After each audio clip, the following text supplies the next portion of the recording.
Class 10 क्या हाल है आप सबका। उम्मीद करता हूँ सब ठीक ठाक होंगे, फिट फाट होंगे और अच्छे से बायोलॉजी पढ़ रहे होंगे। आज का हमारा लेक्चर है अस्थमा का और आज हम सिर्फ अस्थमा पढ़ेंगे। ये काफ़ी इजी लेक्चर है। आपको इसमें जो चीज़ पहले समझनी पड़ेगी नोटबुक पर, आपको पहले मैं एक चीज़ समझाऊंगा, उसके बाद मैं आपको बुक पर लेके जाऊँगा क्योंकि एक चीज़ समझने वाली है। अब आपको पता है आपकी ये मैंने बॉडी बनाई है, तो यहाँ पर आपकी जो अस्थमा में क्या होता है ना, अब आपका होता है कि आपको पता है जब आप हवा अंदर लेके जाते हैं तो आपकी हवा जो है आपकी यहाँ पे होती है नेज़ल कैविटी। ये आपको पता है, हम पढ़ के आ चुके हैं। अब जब आप हवा को अंदर लेके जाते हैं तो आपकी हवा तो पता है आपके पास आसपास जो हवा है वो साफ़ तो नहीं होती, वो गंदी होती है। उसमें क्या क्या होता है, एक तो डस्ट पार्टिकल्स होते हैं और साथ में पोलन भी होती हैं। पोलन आपको पता होगा, हमने 9th क्लास में बायोलॉजी में पढ़ा हुआ है चैप्टर 9 में। लेकिन अगर अभी आपको नहीं याद आ रहा तो ऐसे ही समझ लें, बस ऐसे सब्सटेंसेस होते हैं इस तरह के छोटे छोटे, और बाकी साथ में डस्ट पार्टिकल्स होते हैं। तो आपको पता है आपकी जो नेज़ल कैविटी थी यहाँ पर, तो उसमें आपको पता है जो आपकी नोज स्ट्रिप्स थी उसमें यहाँ पे आपके पास म्यूकस होता है जिसने बैक्टीरिया और सारे गंद को ट्रैप करना होता है। और यहाँ पे आपके साथ हेयर भी होते हैं पास में, जिन्होंने क्या कहते हैं सारा कुछ जो है आपका जितना भी ये डस्ट पार्टिकल जो पोलन आ रहे हैं ट्रैप करना होता है। फिर यहाँ से भी जो चले जाते हैं, फिर आपके पास यहाँ से पता है आपके पास यहाँ से आपका ट्रेकिया जाता है। यहाँ पे वैसे आपकी फूड पाइप भी जाती है ओइसोफिगस या आपने चैप्टर 1 पे, पर अभी मैं ऐसे बना रहा हूँ कि आपका इधर जो है ना, यहाँ पे आपके समझ लंग्स आ गए हैं, तो और यहाँ पे आपका वो ये आपका ट्रेकिया आया और ये अब आपकी ब्रोंकाई आ गई। तो आपको याद होगा ट्रेकिया में अभी आपको बताएं ट्रेकिया में क्या होता है। ट्रेकिया में भी आपके क्या कहते हैं म्यूकस था, म्यूकस सिक्रीटिंग सेल्स बना रहे थे, और सीलिया था, और सीलिया था। ये लोग क्या कर रहे थे, ये लोग भी जो डस्ट पार्टिकल्स थे उसको पकड़ रहे थे, उनको ट्रैप कर रहे थे। अब आपने पता है जब आपका ये फिर उसके बाद लंग्स में गया सारा कुछ हुआ। अब जब ये म्यूकस और ये सीलिया था, इसने वापस जब आपने आना तो इसने वापस जो है ना फिर फार्नेक्स की तरफ जाना जो आपका गला था, और उसके बाद आपने जो है थोड़ा थोड़ा उसके बाद वापस फार्नेक्स की तरफ आना है और इधर की तरफ, और फिर आप थोड़ा थोड़ा स्लाइवा जो है वो अंदर देके जाते जाते हैं, आप करते जाते हैं। तो इसने यहाँ पे इस तरफ जो है ना, इसी को मैं स्टमक बना देता हूँ आपका, ये समझ लें इसके आपका जे शेप का स्टमक था ना, तो ये जो भी है आपका, तो इसने जो है ना उसने स्टमक के अंदर चले जाना है। और स्टमक में आपको पता है HCl होता है। HCl ने क्या करना है, इसको ख़त्म कर देना है, इसको जला देना है, इसको सारे को ख़त्म कर देना है। अब ये होता है नॉर्मल इंसान के अंदर, हमारी जो बॉडी है उसमें ये मैकेनिज्म चलता है। लेकिन जो एक एस्थमेटिक पेशेंट होता है ना, उसमें क्या होता है, उसकी बॉडी हाइपर रिस्पॉन्सिव होती है, उसकी बॉडी बहुत रिस्पॉन्सिव होती है। उसके अंदर अगर कोई अस्थमा का पेशेंट ना, उधर 10 पार्टिकल एक या एक पोलन चले जाए ना, तो बॉडी हाई अलर्ट पे चले जाती है कि पता नहीं कौन सी कोई चीज़ें आ गई, कोई बलाएँ आ गई अंदर, पता नहीं क्या चीज़ें आएगी, लेकिन आया वो एक डस्ट का पार्टिकल ही होता है, आया वो पोलन ही होते हैं, आया को कुछ ज़्यादा नहीं आता। ये जो चीज़ हमारे अंदर आ रही है वही आई होती है। लेकिन अस्थमेटिक पेशेंट्स की क्योंकि बॉडी हाइपर रिस्पॉन्सिव होती है, इस वजह से ये लोग फिर इनकी बॉडी एक केमिकल छोड़ने लग जाते हैं जिसे हम कहते हैं हिस्टामीन। हिस्टामाइन ये केमिकल छोड़ती है। हिस्टामाइन केमिकल जो है वो ये छोड़ने लग जाती है इसकी बॉडी जल्दी जल्दी। और इसका हिस्टामाइन केमिकल करता क्या है ना, मैं आपको बताता हूँ। कैपिटल खोल समझे, ये आपका इधर से आया ट्रैकिया, ये इधर चला गया, ये आपका एक लंग है, ठीक है। और ये इसके बाद जो है ये इधर से आपको पता है आगे छोटे पार्ट्स में जाता है ब्रोंकाई में, और जाता है एल्वियोलाई में। तो अब क्या होना है ना, ये आपका जो था ना ट्रैकिया ये था। अब हिस्टामाइन ने क्या करना है ना, हिस्टामाइन के 2 काम हैं। एक तो हिस्टामाइन उसने इसको कर देना, आपकी ब्रोंकाई को छोटा छोटा तंग कर देना है। इसने तंग क्यों करना है, इसने कंस्ट्रिक्ट क्यों करना है, इसको कम क्यों करना है, क्योंकि ये जो आपकी बॉडी है, आपका जो ये वाली जगह है ट्रैकिया की, इधर से हवा ज़्यादा आ रही है, तो वो क्या करेगी, वो हाई अलर्ट पे जाएगी ना, तो इसको कंट्रैक्ट करने लग जाएगी, कंस्ट्रिक्ट करने लग जाएगी।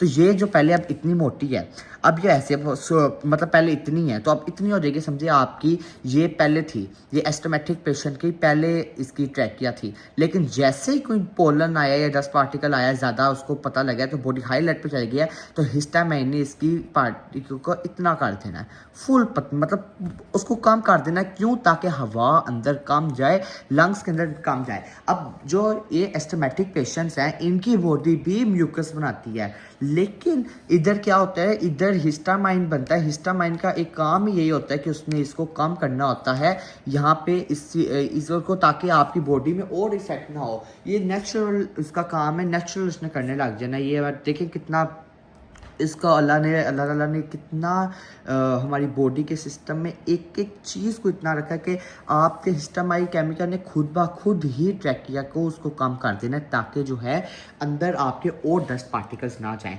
तो यही क्या कहते हैं, एस्थमेटिक पेशेंट में यही होता है कि एस्थमेटिक पेशेंट्स की क्योंकि बॉडी हाइपर रिस्पॉन्सिव होती है, तो वो केमिकल छोड़ने लग जाती है, हिस्टामाइन छोड़ती है, और हिस्टामाइन ने ये काम करना है कि इसको तंग कर देना। तंग करने की वजह से जो पेशेंट होगा उसको सांस का मसला होगा, और इस तरीके से यही एस्टमा होता है। और एस्टमा के आपने पेशेंट्स देखे होंगे तो उनको यही मसला होता है सांस का। अब हम इसको एक बार बुक से भी पढ़ लेते हैं। It is an inflammation of ब्रोंका। अच्छा, इन्फ्लेमेशन का तो आपको पता है, इन्फ्लेमेशन में क्या होता है कि जल्दी जल्दी खून जाने लग जाता है। तो यहाँ पे ये भी होगा कि हिस्टामाइन क्या कर, हिस्टामाइन जो है ना वो जाएगी इसकी तरफ, तंग भी करेगी, और साथ में ज़्यादा से ज़्यादा इन्फ्लेमेशन भी होने चल जाएगी। खून जाएगा, खून से क्या होगा, वाइट ब्लड सेल्स वहाँ पे जल्दी जल्दी पहुँचेंगे। वाइट ब्लड सेल्स जाके लड़ेंगे उससे, जो पोलन आया, बैक्टीरिया आया, डस्ट पार्टिकल आया, जो चीज़ आई है उससे जाके लड़ेंगे, उसको ख़त्म करने की कोशिश करेंगे। तो हिस्टामाइन ने ये किया, बॉडी हाई अलर्ट पे चले गई, तो इन्फ्लेमेशन होएगी ब्रोंकाई या ब्रोंक्यूल में। इन्फ्लेमेशन का क्या मतलब है, खून जल्दी जल्दी आएगा, क्योंकि खून में वाइट ब्लड सेल्स भी होते हैं, तो उसने जाके लड़ना है। तो एस्थमा, तो it is an inflammation of bronchi in which bronchi and it is bronchi in which bronchi and bronchioles. ठीक है, ये इन्फ्लेमेशन है ब्रोंकाई के अंदर या ब्रोंक्यूल्स के अंदर, उधर जाके वही है, वहाँ पे जाके सारा कुछ होना है। और वो जो है वो स्वेल कर जाती हैं और कंस्ट्रक्टेड, जो ही मैंने आपको बात बताई है कि वो स्वेल करके कम हो जाएंगी, ताकि पेशेंट के अंदर जो आपका एस्थमेटिक है उसके अंदर 10 पार्टिकल पोलन और ना जाए। सिम्टम्स क्या है इसके, recurring attacks of shortness of breath, कि उसको सांस लेने में मसला होगा। जाहिर सी बात है, उसकी जब ट्रैकिया ही छोटी हो गई है, उसका ब्रोंकाई ही अंदर, उसकी जो छोटी छोटी ब्रांचेस थी ब्रोंकाई की वो भी बंद हो गई हैं, आइस कम हो गई हैं, सांस जा कम रहा है, तो कार्बन डाइऑक्साइड भी कम कर रही है, तो उसको सांस लेने में मुश्किल होएगी, वीजिंग होगी। Whistling sound when breathing out, whistling sound of breathing out का क्या मतलब है कि जब वो सांस ले रहा होगा तो सीटी जैसी आवाज़ आएगी। ये आप जो है आप YouTube पे सर्च करके देखें तो उसमें आपको एस्थमेटिक पेशेंट की जब वो ये साउंड मिल जाएगी आपको, ये वाली विस्लिंग साउंड और व्हेन ब्रीथिंग आउट।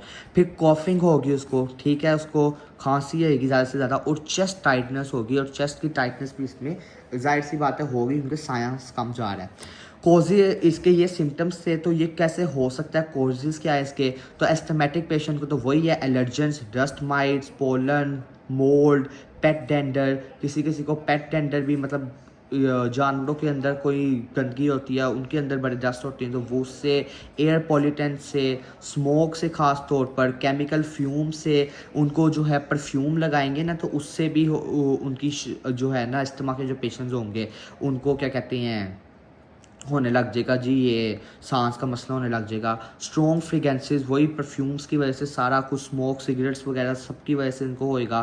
फिर वेदर चेंजेस की वजह से जब आपका मौसम बदलता है तो तब भी उनको बड़ा मसला होता है।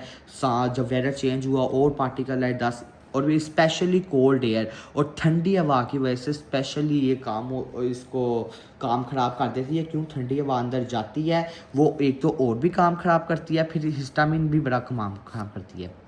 जेनेटिक फैक्टर्स, और सबसे चीज़ है अस्थमा जेनेटिक्स पे भी जा सकता है कि अगर फैमिली हिस्ट्री है अस्थमा की और एलर्जीज की, फैमिली में भी या जो मदर है या फादर है उसके आगे ग्रैंड फादर है, इन सब की जो फैमिली हिस्ट्री में जा रही है कि सबको इनसे एलर्जी थी, तो उस बंदे को तो अस्थमा हो सकता है, फैमिली हिस्ट्री है।